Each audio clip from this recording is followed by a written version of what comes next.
as you pointed out, yeah, we were on Boneiru last week for some training on open governance.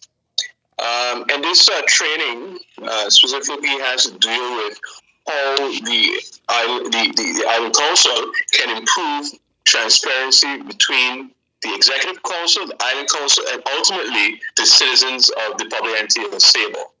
And we came across this training based on an email that was sent on behalf of the company that conducted the training. That's Conciliere, organization based in Boneiru. The director is Arjen de Wolf, who is familiar, I guess, to many people on Boneiru. And it was very interesting because he spoke about, transparency and how councils and other government entities can use various tools to improve communication between the various entities, but also between the citizens.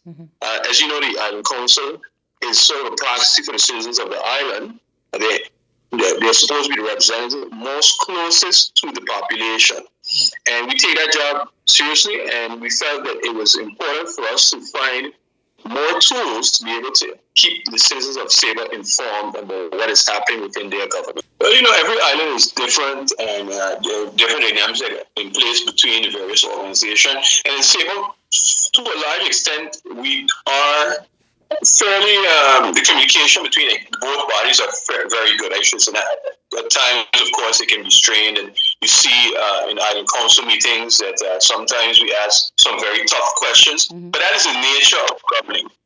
But yes, in the course, it was stressed on making good agreements, so that because that's the basis of democracy, and of course, it's when we deviate from agreements that's where challenges lie.